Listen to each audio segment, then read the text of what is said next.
blues for you. Yes, I do. I'm like your angel of love, girl. I've come to see you through. So when you cry, let me wipe your tears. When you're scared, I wanna be there to calm your fears. When you're in need, baby, ring my phone. I'll run right over and we'll make love all night long.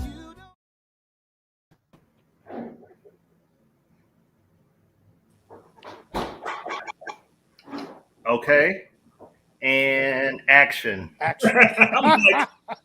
like, what is going on? First time for everything, I was like I was in a horror movie or something. What's cracking, everybody? What's the name of your photography company, Sean? Evan Marcus Imagery. Evan Marcus. I'm sorry. I'm drinking Evan Williams. I'm sorry. Oh, that's all right. You know, you got the Evan in that. People got. I'm drinking milk. And you know what? What's funny is that so many people contact me and go, "Hi, man, speak to Evan," and then we'll start back and forth over email. And I'll sign every email with Sean, and they'll still reply to me as Evan. Well, thank you, Evan. It's one of those things, man. How y'all doing, man? I'm tired. Man, toast to Juicy Smouye. I heard the decision was made on that, huh? Yeah, it was. So before we get into that, let's not dilly-dally since somebody said brevity was not a strength of mine. Who said that? Our straight out of witness protection, our guest this week is ready to pop in. We could find no information on him because he is being hidden by the feds or somebody because of all the secret stuff he has going on. Nevertheless, ladies and gentlemen, boys and girls, I present to you Carlo Kennedy. Give it up for him. Hey, guys. Wow, it's great to be here. Hey, Thank you so much for having me. Hey, man, it's our pleasure, man. It's our pleasure. We appreciate you adding some melanin to the room. To do thing. That's supposed to be a joke. Yeah, Sean, that fell as flat as. Yeah, because Neil didn't help either. He just kind of looked like. Yeah, it's supposed to be funny. It was clearly. I'm like, clearly not. I don't think your eyes are hitting too bad, Carlo. I like that. You can spin it around. I think you look good. Or you can show us.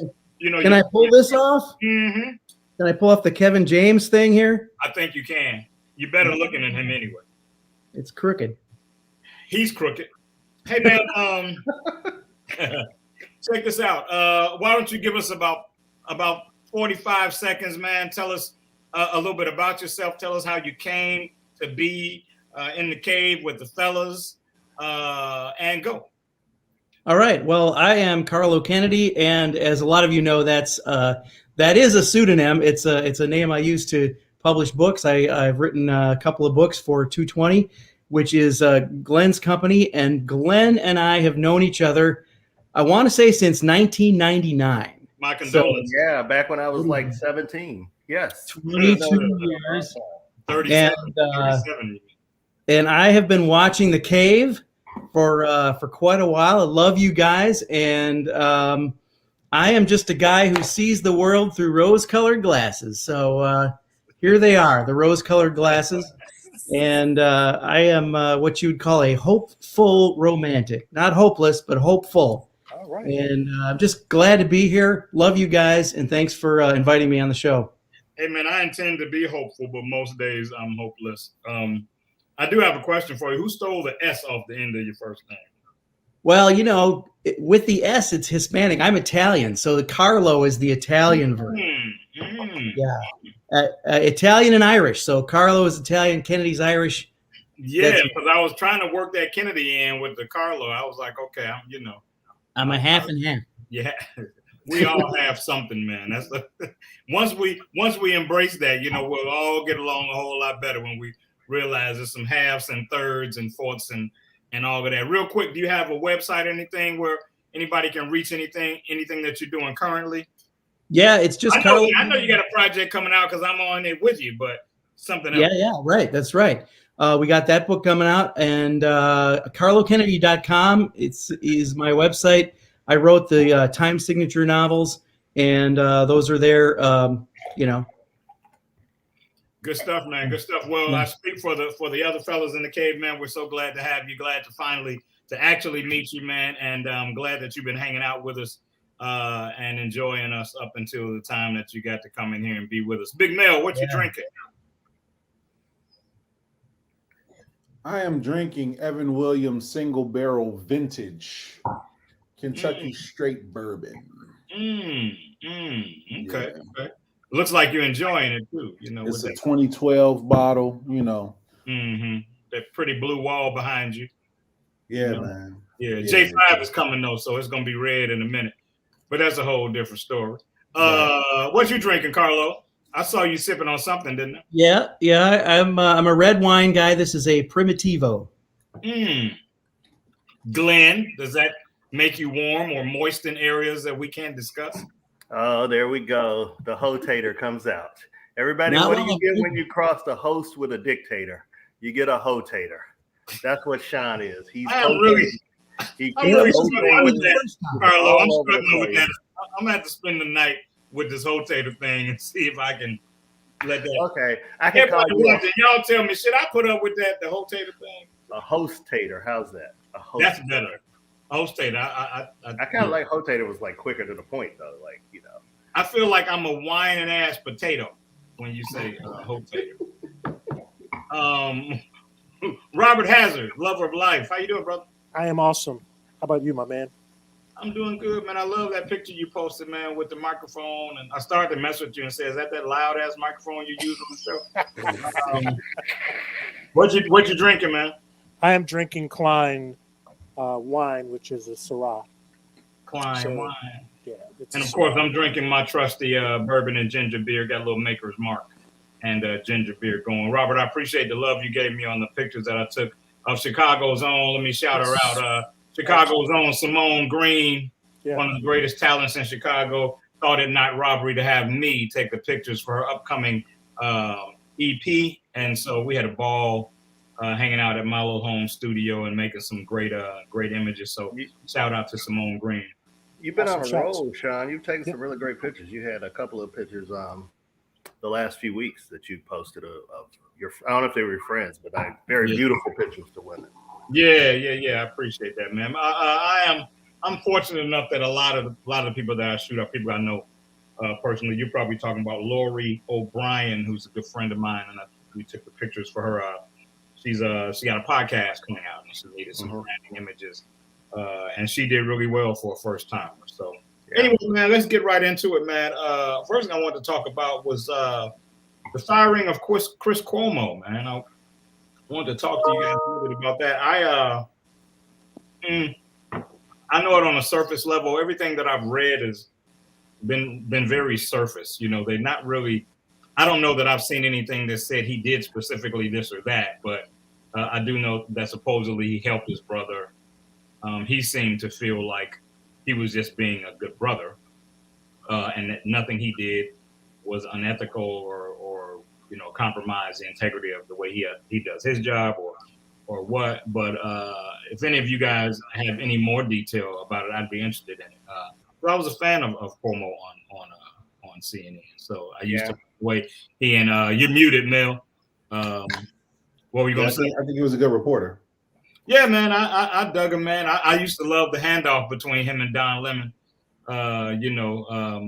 between their shows. But Carlo had Lemon's under some fire too, though. Yeah. What was it for? I just saw that today. Is that because of that? Yeah, that one, that story that he kind of gave them a heads up, like they coming for you. That the cops didn't believe his story. Yeah, well, I think they were coming for him no matter what Don Lemon would have said. So I think they were. True that. Yeah. I don't think Don Lemon's in trouble. The Como thing is pretty bad, though. I mean, it's sad because, and I don't know if it's true. Somebody tweeted, well, somebody was investigating him for sexual harassment, and that's really why he got fired. And I don't know how these people that live in their basement and play video games all day know all this information about what's going on behind the scenes. Somehow somebody gave you a bat phone to get all the information while you've never left the house and you order Instacart and Grubhub.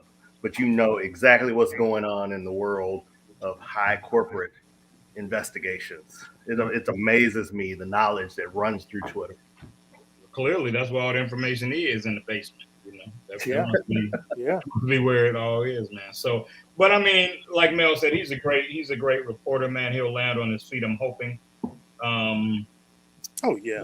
But it's you know, it's unfortunate, man. I am a person who I'm not as during the election time. I was really heavy into CNN. I don't watch it as religiously as I did then, but I do still, you know, tune in to it just to see what's going on. But everybody says, you know, it's so like my brother is quicker to watch Fox, you know, and he watches the political outlets that don't support his view because he wants to know what they're saying and he wants to know how they're bending the truth and how they're skewing the truth. I usually can't stomach that, you know, when it's just blatant stuff. It makes me too angry. I'm not able to do it. But what had you heard much about it, Carlo? What did you know about the Chris Cuomo thing? Well, I'll tell you, when you said Chris Cuomo for the first time a minute ago, that was the first time I'd ever heard that name because I don't watch the news. Really? And, yeah. And, you know, you said how you don't like. You know the fans are looking for you, right? Yeah. Well, here's the thing. That might make you a happier person, though, not watching Right, the news, right. honestly, Like- some days. You said, you know, sometimes you don't like to watch the, you know, the opposite side because you don't like the way they're bending the truth. But the truth is, how would you ever know which side is telling the truth and who's bending it and how much? You can't trust any of them. You Yeah. can't believe a word that any of them say. Yeah. And I have never been more at peace in my life since I stopped paying attention to all of that. So that, I mean, that's just me. I honestly, literally do not know what you're talking about or what's going on. But I will say this, if this guy was trying to help his brother, that's a tough spot to be in because, you know, if my brother came to me and said, hey, will you help me hide this body? You know, I'd be like, well, as long as it's not a member of the family, I'm in, you know, because you know, a brother's a brother. And that's And with me, it might depend on which member of the family, you know. there you go. Right. If it's So, Gwen, you know, I'm in. Anybody who helps his brother, I mean, I can't think too much bad about him, but That's you know, one. I don't know. Yeah, but you make a very good point, man. I mean, at the end of the day, the position that you take about who's really right or whatever, you can apply across the board, whether we're talking about the vaccine, whether we're talking about politics, I mean, it is the lens that we see life through that dictates what we think is right or wrong.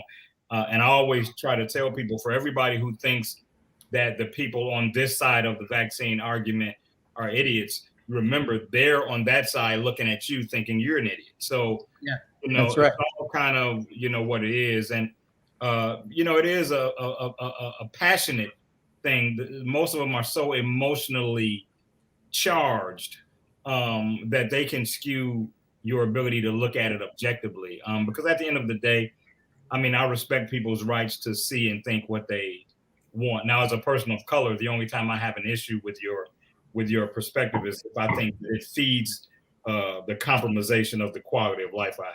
Then we have a totally different issue. But if we're just on opposite sides of an issue, and it's not like the chicken and the pig talking about breakfast. You know, the chicken said, you know, told the pig, let's have breakfast. And the pig said, well, you know, that takes some involvement from you, but it takes a commitment from me. So as long as it doesn't fall into that, I gave you that for free, Robert. I gave you that. Thank you. I appreciate that, You brother. can use it twice. You can give me credit. The minister rule. The minister rule. Right. Third time, you can use it without giving me credit. Did you give credit to who you stole it from, Sean? Oh, wait a minute. The blue so screen. long, Mel. You know, probably did. But, you know. Wait a minute, Sean. The blue screen is talking. There's a voice behind it. It's such a soft blue too. I think Mel's in a mood room. I think so too. I think he probably needs to be in a mood room though. I think he's in That might actually be a good place for him. a room designed to discipline his mood. Hey man, I was talking to one of lovely producers today, so you know which one, because the other one ain't. He about to get You shouldn't snatched talk about out. Roger like that. I didn't even get him down. See, that's what happens, Carlo. People get kicked out of the room. Yeah, I deserve We have that. a very sensitive executive producer. One of them. I deserve that. I'll be Go ahead careful. and snatch out in 5, 4, 3, 2. Carlo just brought up a good point. I don't know that a guest has ever been pulled. Has a guest ever been pulled for a minute? No, I don't think so. Let's not make that tonight. All right, we'll see what we can do. Hey, man, so they say, yeah, it probably was one of his frat brothers, though. Hey, man, I was talking to the lovely Keisha Rose, one of the producers of the show, and we were talking about what it's going to take for men and women to get back. I don't know if I can even say back. Remember, Chris Rock said I need to go back to school. Let me tell the truth, I need to go to school. I don't know if we've ever been in this place, but I feel like, I wonder what it's going to take for men and women to get to a place of peace with each other again. I feel like there was a time that we were, but I feel like for most of my adult life, it's been a very adversarial dynamic. It's like, they look at us like we can't be trusted. We look at them like they can't be trusted. And then every now and then somebody worthwhile will sift through, that mess, and then we'll take a chance on them. But for the most part, they spend a lot of time shitting on us, and we spend a lot of time shitting on them.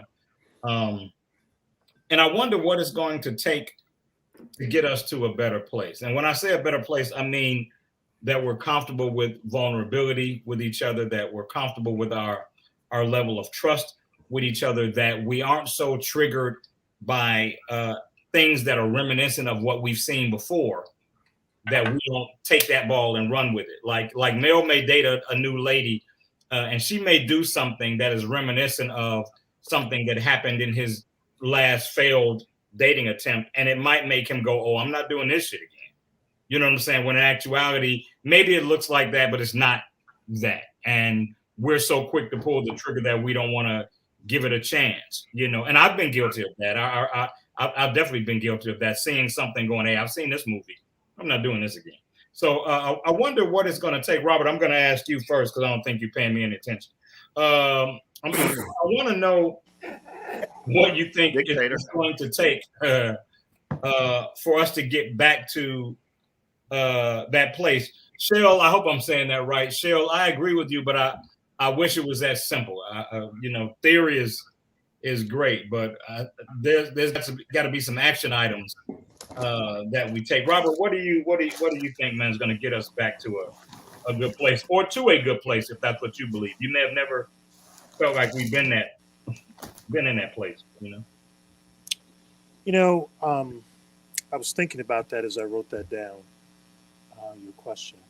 But I think that you hit on a couple things beforehand in terms of having a space for us to be vulnerable.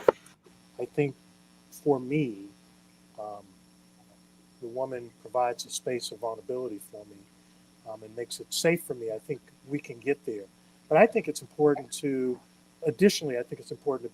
start off things from a friendship perspective before we jump all in. And I don't know that we do that when we're starting to engage in relationships with women. I don't think that we started out that way. So I think that is where, the dialogue needs to start, treating people as friends, and then having a safe space where, we feel like we can talk and I can share my triggers, my hurts, etc., and then we can move forward. Yeah, I before I move along, I totally get you, but I think that comes down to how uniquely you're wired. Because for me, for example, I've been navigating female friendships, platonic female friendships, since I was 13 or 14 years old. And so if I step too far in that friend zone thing, that's all you're ever going to be with me. Because then I'll start to respect the friendship too much to risk losing it. I always feel like I'm going to have my friends forever, but I can try to make it a romance and it not work. I'm going to lose the romance and the friend. So I think that there's it's an interesting way that you would have to, for me, drive that car while you're building it. Mm. Because if I commit to the friendship, then that's what we're gonna be. Well, I think if I could say one more thing before Absolutely, you switch off. it's your show. Yeah, I mean, I really think I'm into this. I want the woman to like me versus love me deal. And why, we may have said this before, but why that's important to me is because a like relationship can go further, in my opinion, based off of my history, than a love relationship, because people try to measure love differently than they do like, which is why I said we've got to start out with that friendship piece of it. So I'm a man just like you. When I meet somebody, I'm either attracted to them, or there's something wrong with their nose, or whatever the case is, and that may change. They drink Dunkin's coffee not Starbucks, stuff like that. So that is already a hurdle that I have to get over, right? Dunkin' versus Starbucks. So I mean, it's so when you said building the car, Sean, it's let me put some ingredients in that car as we build it. But I don't think I'm always in the friend zone. I think I'm putting them in the friend zone. That's interesting. I saw Jamie Gill chime in. We want to give her some love, the mastermind behind Lessons for the Little Boy too. And I've had enough conversations with Jamie to know that she subscribes to the same thing you do in terms of pursuing the friendship first. But that's the beauty of it to me, is that there are no blanket rules. That's not going to work for everyone. And for me, it has to be clear that romance is the goal. Now we might be nurturing that aspect of the relationship or the situationship or whatever the ship may be, and we may be giving attention to being friends, and seeing ourselves in a place where we can love each other that way, that way that is not about ulterior motive or agenda, because that's what friendship is about.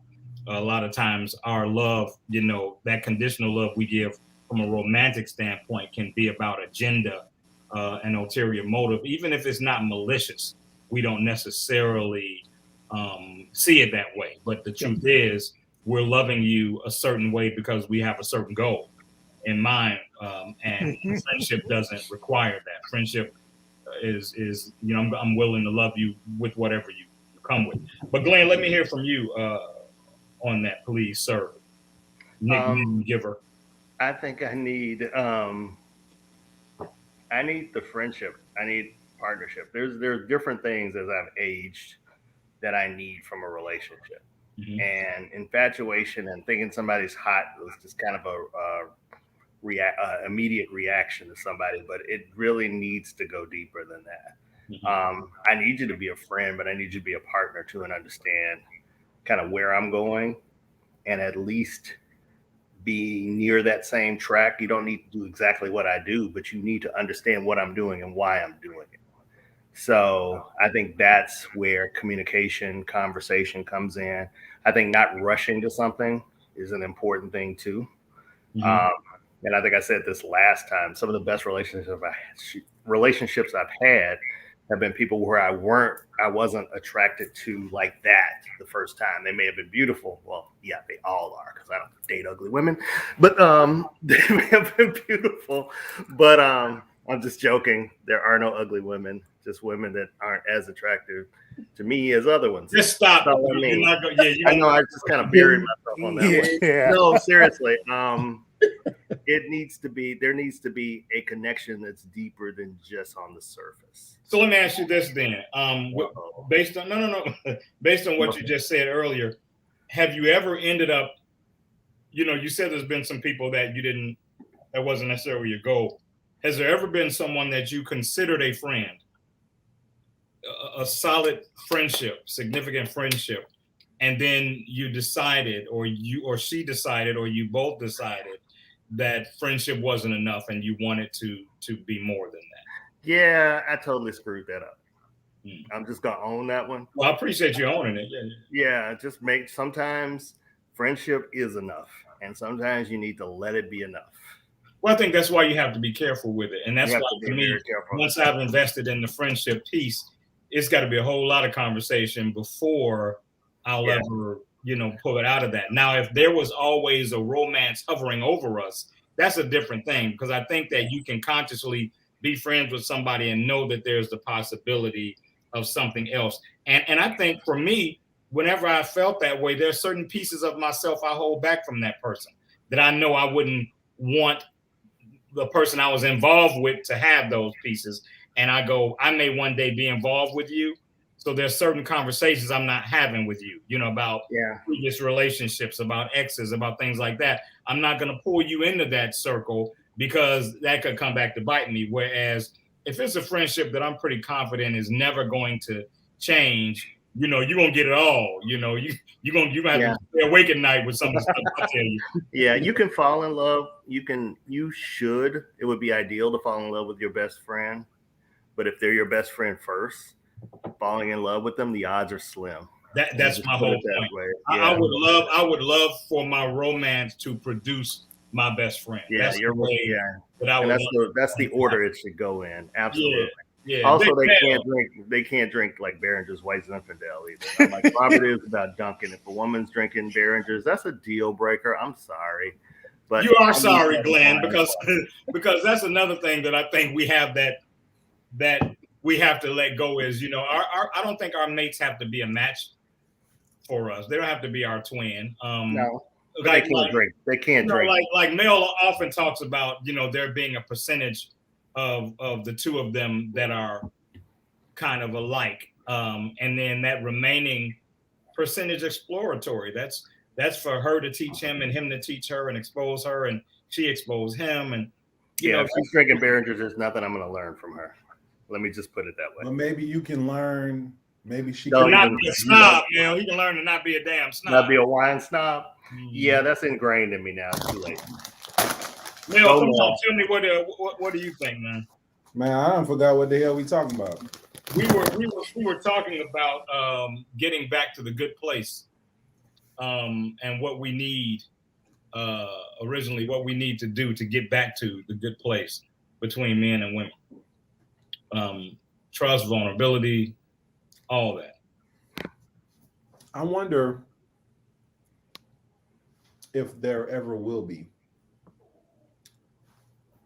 a good place or general consensus when it comes to that. It seems like the universe needs polar opposites in order for us to appreciate when we do find balance. Yeah. So if that wasn't out there, I don't know that the room for appreciate. Now, if it happened all of a sudden, where we have all of these experiences that were not so amazing, and we can do a comparative analysis and see the contrast in those instantly, then yeah. But if it's something that takes place gradually over time, I don't know if there will be an appreciation.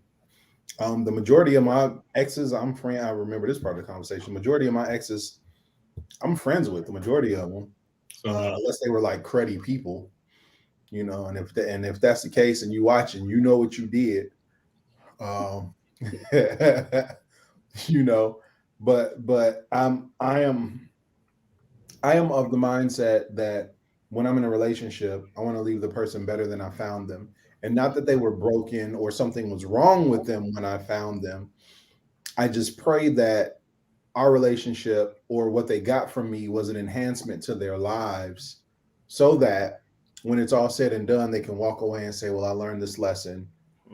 Prayerfully, I still have a friend. I grew, I became this, whatever.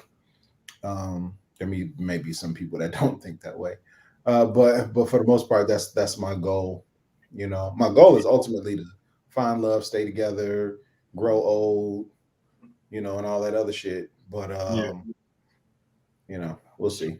Before I ask Carlo to chime in, I share your sentiment, but not necessarily that they leave better or like you said, not like they were broken. But I do hope that no matter how we ultimately play out, they can say that they have engaged a man that was different than what they anticipated, or different than the masses say we are, or how we are, or how we operate. I hope that I show them some vulnerability, even even some sensitivities that we don't get credit for having. Right. Um, that's kind of how I hope that it, because there it's a great chance that it's not going to work out. So the last person that I dated, we aren't friends anymore, and that was hard for me, because that's not usually how it plays out for me. But they kind of took control of wanting everything to be destroyed, and I didn't challenge it. I could have tried to fight it and say, well, look, just because we're not doing this or that, we can still be friends or whatever. But it went down in a time and space that I was like, if that's what you want, that's what I'm gonna give you. You know what I'm saying? That's not typically, how I operate. Carlo, what do you think we need to do, man? Because you are with Ring, are you not? Okay, well, yeah, full disclosure, I am engaged, and when I get married, this will be number 3. And All so, right, so you and Robert are adopted twin brothers. I got a lot of experience, but take it with a grain of salt. So look, here's what I think. I mean, I'm kind of with Mel in the sense that I don't know that it's possible for us to get past this antagonism, at least maybe not in this generation. Maybe it's going to take this generation or the next generation. But I'll tell you this. When you first asked the question, you used the word trust a couple of times, and I think that's the key word. On the one hand, if we always take our worst past experiences and say, oh, they're all like that. If guys say women are all like that, women say men are all like that, well, that's just a form of prejudice. We got to get over that, right? But on the other hand, we also have to recognize that every new relationship is completely unique. And when you enter into a new relationship, you got to give that person a clean slate. You got to be willing to see that as a completely new thing, start fresh, and try as hard as you can not to bring the baggage from before to it, and not sort of perpetuate that prejudice, that sort of stereotyping, right? That oh, they're all like this or they're all like that. I mean, and I'll tell you this, Carlo, I really believe that when somebody says they're all like this or they're all like that, that is a cop out. Well, that's Hurts talking. That's hurt. Well, it's not just Hurts talking, Glenn. It is the part of you that doesn't want to do the work to see if something else exists talking. Yeah, you don't want to risk the hurt that you'll be subject to by exploring it enough to see if it's different. It's easier to say this is what that is because that's safe and it's not going to cost you anything. But to find out that it's something different is going to require some sacrifice and some risk for you. And if it doesn't go that way, you can't get that back. But I heard you, Mel. You don't agree? Come on. I think that's a fairly decent blanket statement.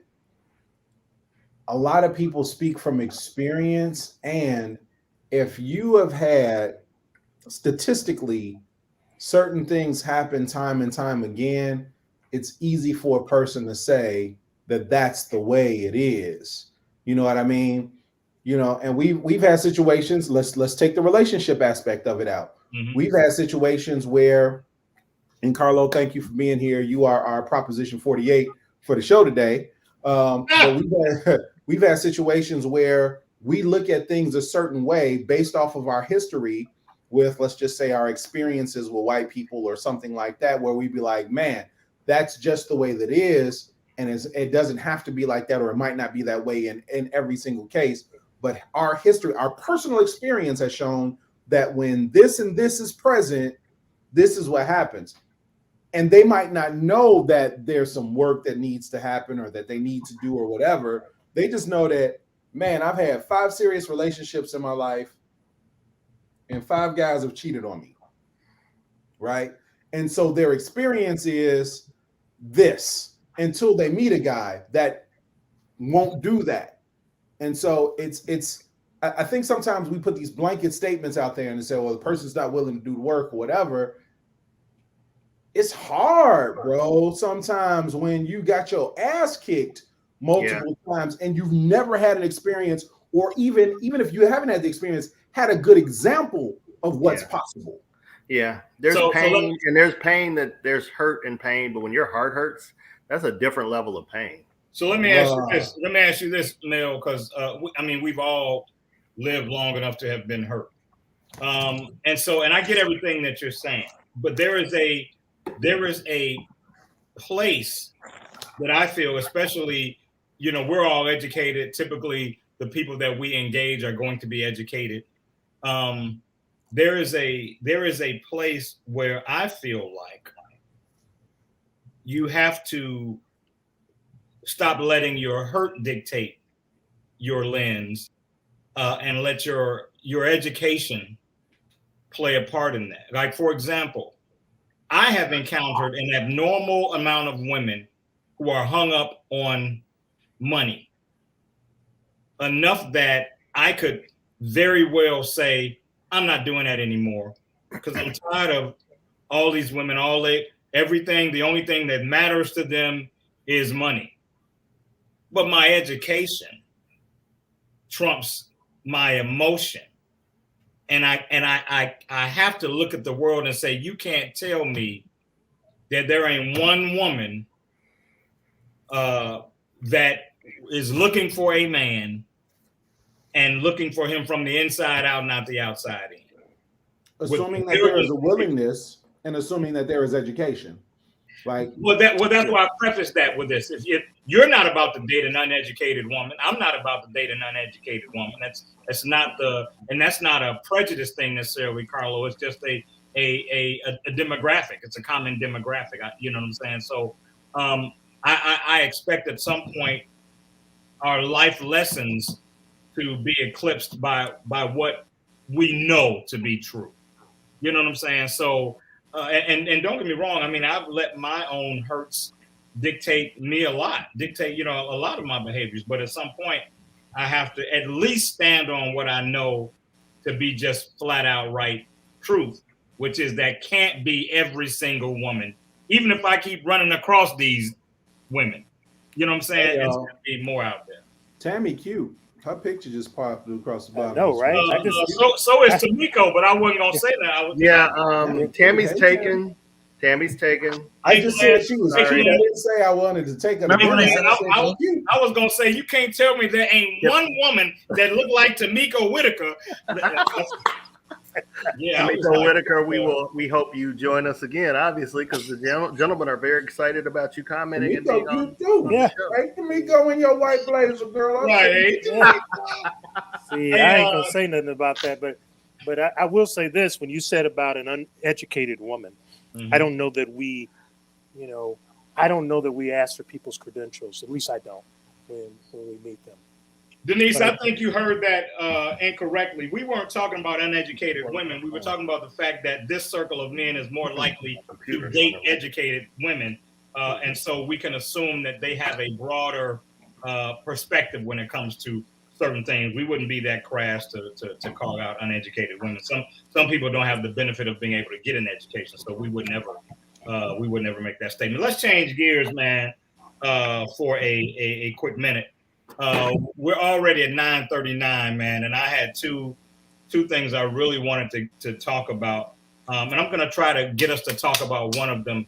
I'll try to get them both in. So last weekend, man, I shot an event for some ladies that I know. They are a group of 5 or 6 ladies called Sisterhood for Life, and they do some fundraising events. And they hired me to shoot the event. And I thought the event was quite fascinating because no men were invited to the event. The only men that were a part of the event were men that had been hired, like I had, to provide a service. And basically what these women did, man, was love on each other. They targeted about 5 women that had done things from community service to just exceptional work, maybe with caring for a parent in their winter years or whatever. But they used all these different reasons, man, to give them roses and plaques and flowers. And I thought to myself, man, I thought it was so cool to see how free women are, loving on each other. And the events that I have been aware of that men have participated in are usually put together by women. Every now and then you might see something that's put together by men, but for the most part, it takes women to celebrate men, right? And I wonder, man, one, I wonder why we don't have that freedom. And two, I wonder what our world would look like if we were comfortable doing that with each other. Like, for example, Mel and I are part of the same fraternity, but that fraternity and our work is about servicing others. You know, it's not about us collectively looking in our circle and saying, you know, now we may take a moment in some event and honor somebody, but in terms of men just getting together to say, hey, man, I see you. I see what you're going through. I see what you're enduring. I'm proud of you. You know, we don't really do that. Yeah, and support to other men. Yeah, and I wonder, man, how differently we would be as men if we were free to do that, you know, for each other and with each other. Glenn, what do you think? I mean, I honestly try to make sure that I'm holding up people that are doing good things, men, women, otherwise, everybody except Mel. Stop punching down on me, Glenn. Oh, I forgot I'm a bully. I see Tamiko's got a pink and green, huh? Yeah, she just ski-weed. So, no, I think it's important that we do that. I don't think you need a ceremony to do it, though, Sean. I think you. I think it's the public thing. The public acknowledgement, right? That's a big thing, and women do that better than men. But just women do that anyway. They group together and hold each other up in a different way that we do. And I don't know that we are able to do that. I mean, yeah, we tell each other we love each other. We say that all the time. You know, we go in the green room, close out the show. We say that. Right. You know, Carlo and I say that to each other because we do, and it's true. Yeah. But I don't know that all men are wired to do that. We are. That's my point. I wish we were, because I think the world would be different for us if we had that ability. You know what I'm saying? Right. I just watched, man. I watched in awe. I stood on the side when I wasn't working, man. And I mean, women are good at that anyway. You know, 5,000 times they told each other how beautiful they were and this, that. You know what I'm saying? And isn't that the nurturing piece for women? I think that's part of it.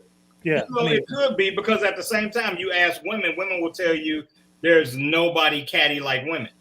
So it kind of depends on where you're sitting. If you're sitting in a place of being embraced by them, then there is this funnel of love that you experience. But if you're outside that circle, you know, it seems like, you know, nobody can do that place like women can. You know what I'm saying? So it's a weird thing, man. But I just kind of walked away feeling like, you know, men would have a very different experience if that was something that we actively did. And then somebody suggested that the men of the cave spearhead that. I don't know that I know enough guys and what they're doing, you know, to do that. We could possibly look at doing something like that based on the great guests we've had over the last year and a half, because we have had some amazing men come through here that are not only just accomplished, but of great heart.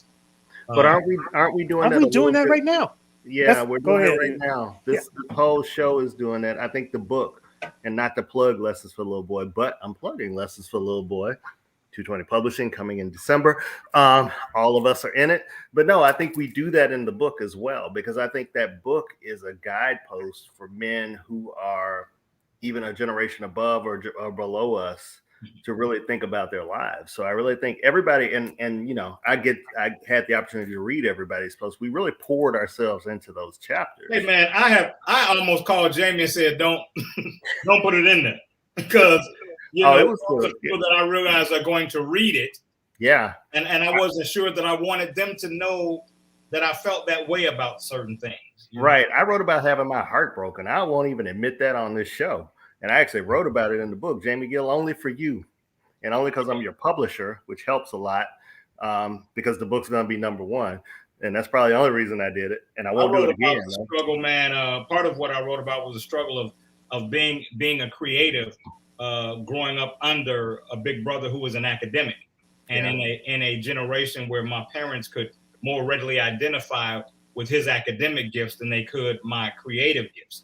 And that was a very difficult journey growing up, because it was kind of like my family was like, "Oh, you sure can sing, but you're not gonna eat."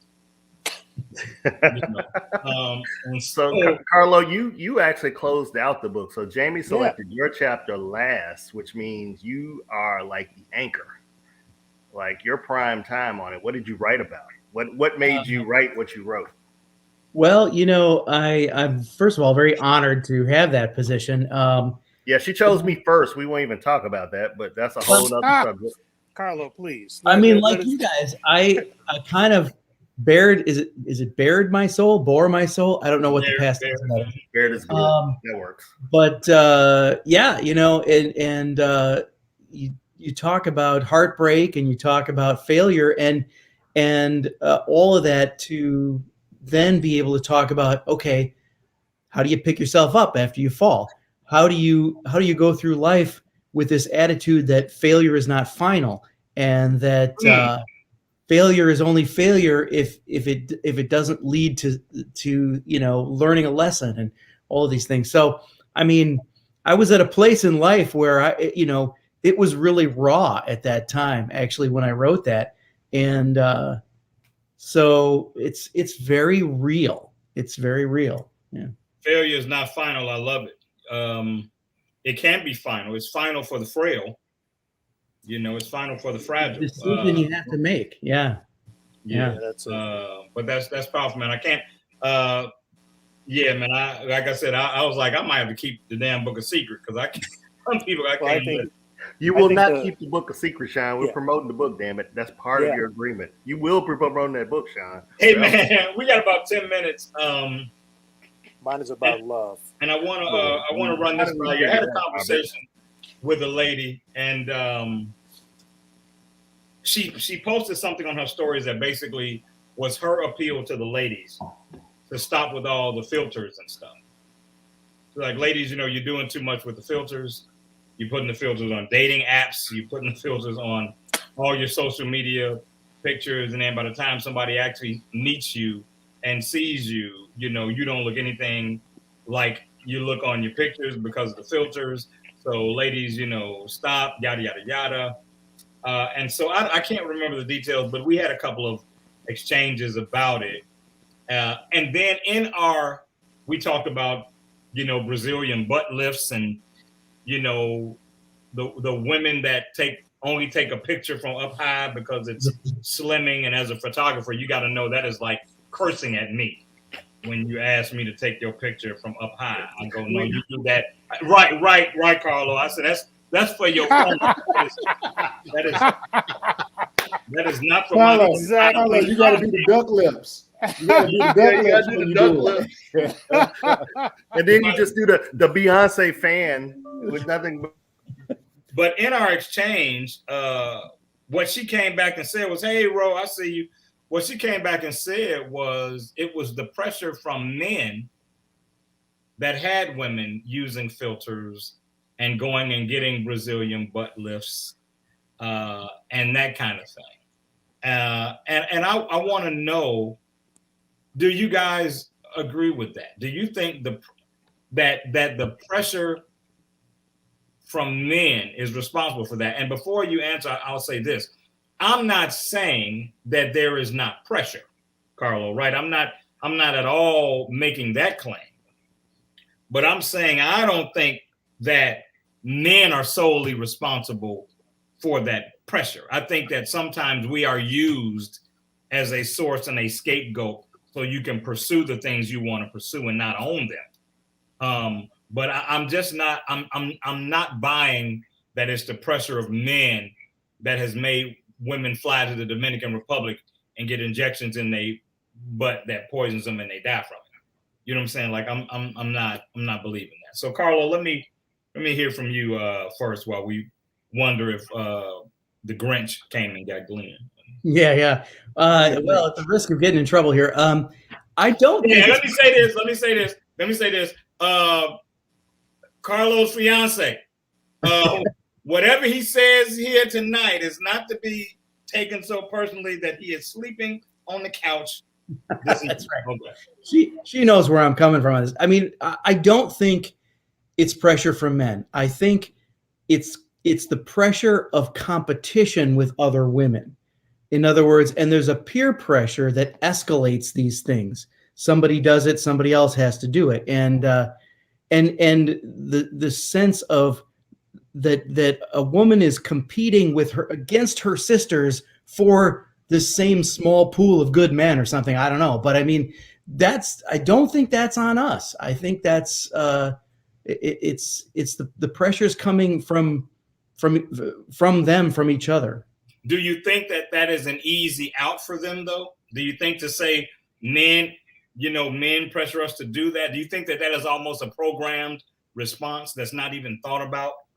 It's almost like, I call it the boxer syndrome. If you're a boxing fan, you get knocked down, right? The referee is very calculated. He makes you stand, he backs up, and he brings you to him. If you can do those things, then he asks you some questions. Then he eventually says, do you want to continue?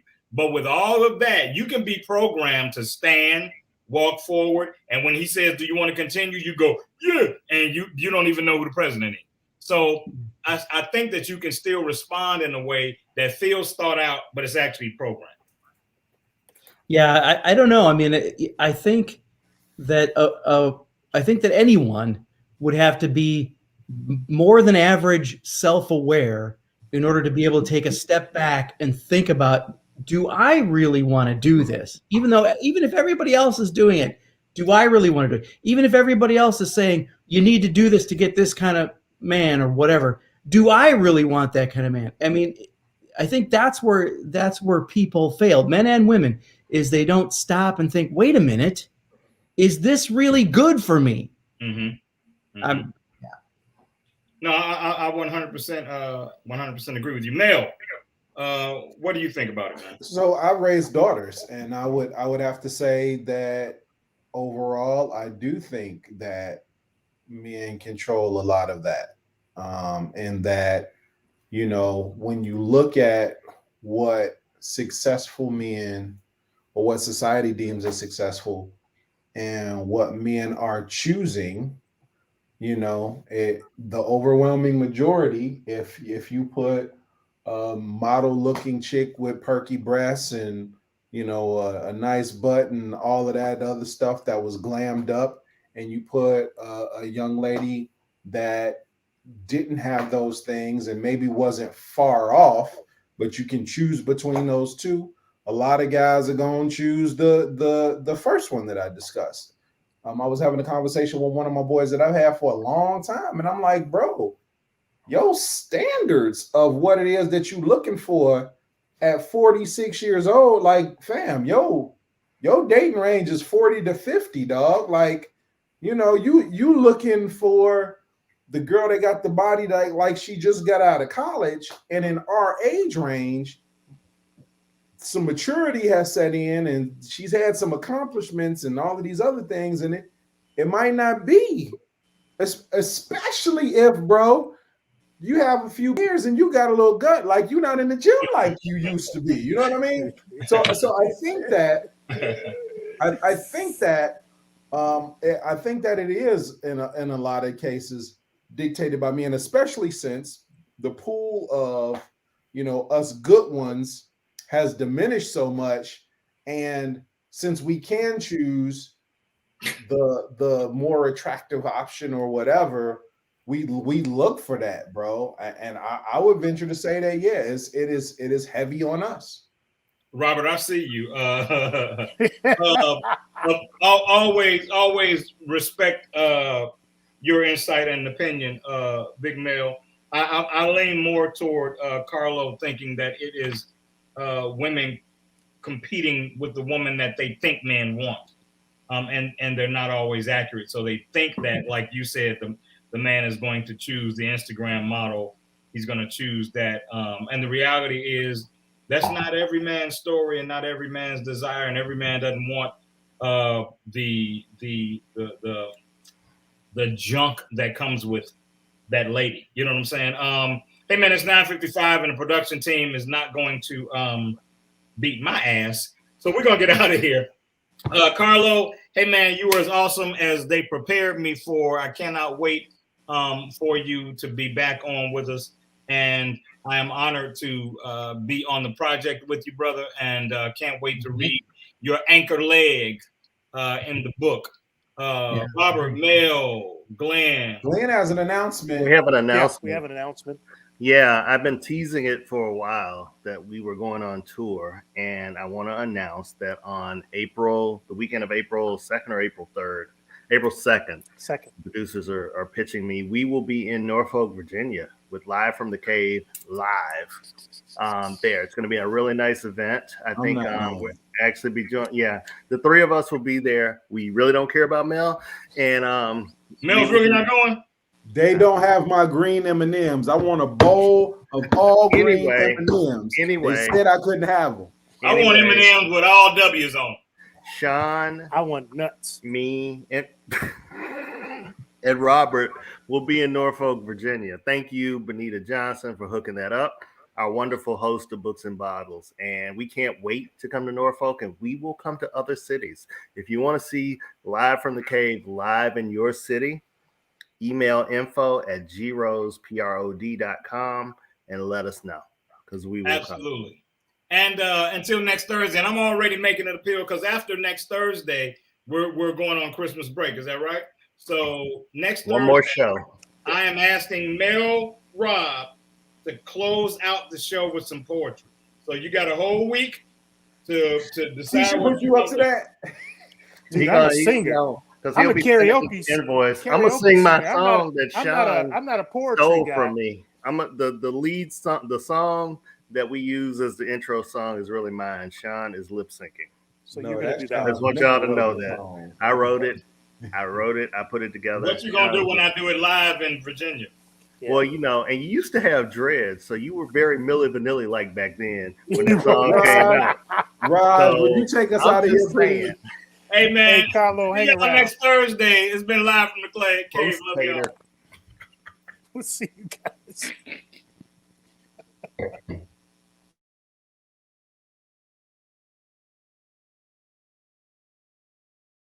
Camped out at home for COVID? Join us, Indie TV, where you will see the talk shows, movies, drama, action, and comedy. Be the first and see it first. Sign up now for free at Indie TV.